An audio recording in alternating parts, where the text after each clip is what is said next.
की वजह से आफत आई। अपने साथ संभल के मुसलमानों को ले डूबे ओवैसी। एसपी ने निकाल दी पुलिस चौकी पर बवाल करने वालों की हिक। ये सब जो किया जा रहा है ये एक कम्युनल माइंडसेट है और उसी का मजाहिरा हम देख रहे हैं जो संभल में हो रहा है।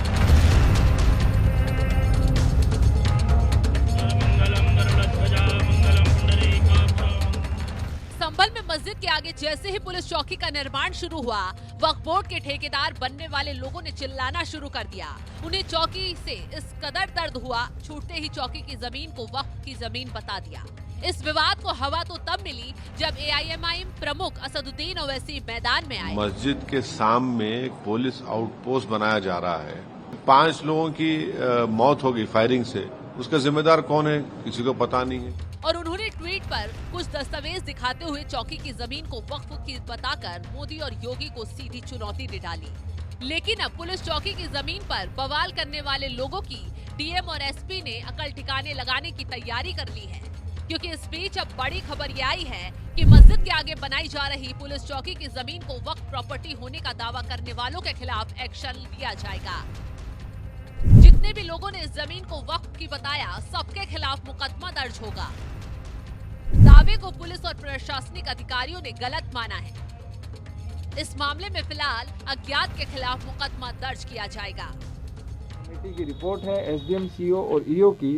उन्होंने प्रथम दृष्टया संपत्ति क्रमांक संख्या 1 से 20 तक की सारी जो चौहद्दियां हैं, उन्होंने बताया है कि ये फर्जी प्रतीत होती हैं और जो संलग्न वक्फनामा है उसके दस्तावेज भी फर्जी प्रतीत होते हैं। और सबसे बड़ी बात, इसके संबंध में आगे की कार्रवाई कप्तान साहब के माध्यम से हम करेंगे और जो भी विधिक कार्रवाई और वैधानिक कार्रवाई होगी वो की जाएगी। कप्तान साहब, कागजात हैं उनका परिशीलन करने पे तो ये पाया जाता है कि जिस कोतवाली में आप बैठे हैं ये भी जो 1905 या 1906 में बनी है, ये भी एक वक्फ प्रॉपर्टी है। और इस तरीके के जो कागजात प्रस्तुत किए गए हैं, जितने भी वक्फ प्रॉपर्टी के कागजात हैं, उन सबको वेरिफिकेशन करवाया जाएगा उनका। जिसमें सेक्शन 56 है वक्फ एक्ट 1995 का, उसका जो वायलेशन हुआ है उन सबका भी वेरिफिकेशन कराया जाएगा। और जहाँ जहाँ पे इसके वायलेशन को पाया जाएगा और फर्जीवाड़े करके डॉक्यूमेंट करके एग्रीमेंट करके जो एक्सचेकर को भी जो लॉस हो रहा है, ये बेनामे कराए जा रहे हैं, जिसका कोई लीगल सैंक्टिटी बेनामे के तौर पे जो सेल डीड के तौर पे होना चाहिए वो नहीं है, उन सब में भी कार्रवाई की जाएगी। और इस पर्टिकुलर केस में जो रिपोर्ट एसडीएम, सीओ और ईओ ने दी है, उसके आधार पे एक अभियोग पंजीकृत किया जाएगा और आगे की कार्रवाई सुनिश्चित की जाएगी। तो जल्द ही अब इस मामले में गिरफ्तारियां भी शुरू हो सकती हैं। वहीं जैसे ही संभल प्रशासन ने एक्शन शुरू किया, वैसे ही ओवैसी साहब मैदान छोड़कर सबसे पहले भाग गए, क्योंकि वो भी सत्यव्रत पुलिस चौकी को वक्फ बोर्ड की संपत्ति बता रहे थे, जमकर माहौल बना रहे थे। ओवैसी साहब ने तो अपने ट्विटर पर चौकी को लेकर न सिर्फ मोदी योगी पर तंज कसा, बल्कि चौकी की जमीन को वक्फ की जमीन तक बता दिया। ट्वीट करते हुए ओवैसी साहब ने लिखा था, संभल की जामा मस्जिद के पास जो पुलिस चौकी बनाई जा रही है वह वक्फ की जमीन है, जैसा कि रिकॉर्ड में दर्ज है। इसके अलावा प्राचीन स्मारक अधिनियम के तहत संरक्षित स्मारकों के निर्माण कार्य प्रतिबंधित हैं। नरेंद्र मोदी और योगी आदित्यनाथ संभल में खतरनाक माहौल बनाने के जिम्मेदार हैं। ओवैसी साहब यही नहीं रुके, एक के बाद एक 2 ट्वीट किए और अगले ट्वीट में कुछ दस्तावेज दिखाते हुए उन्होंने लिखा, ये वक्फ नंबर 39A मुरादाबाद है। ये उस जमीन का वक्फनामा है जिस पर पुलिस चौकी का निर्माण हो रहा है। उत्तर प्रदेश सरकार को कानून का कोई एहतराम नहीं है।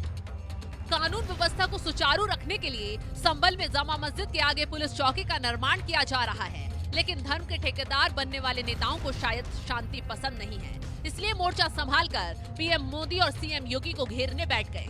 पुलिस प्रशासन पर भी गंभीर आरोप लगाने बैठ गए कि संभल में योगी आदित्यनाथ खतरनाक माहौल बनाने के जिम्मेदार हैं।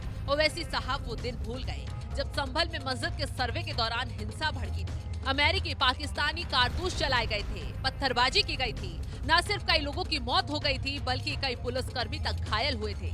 लेकिन असदुद्दीन ओवैसी को वो तस्वीर नजर नहीं आई, ना ही वो तस्वीर नजर आई जिसमें अगर पुलिस प्रशासन सख्ती ना दिखाता तो शायद आज संभल चल रहा होता। लेकिन भड़काऊ बयानबाजी कर ओवैसी जैसे नेताओं को तो सिर्फ माहौल बनाना आता है।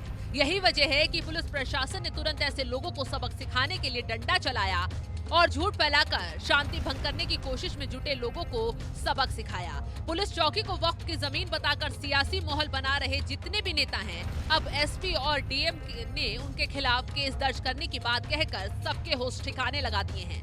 ऐसे में ये कहना गलत नहीं होगा कि कैसे ओवैसी की वजह से संभल के मुसलमान बुरे फंस गए हैं। फिलहाल इस खबर पर आपकी राय क्या है, कमेंट कर जरूर बताएं।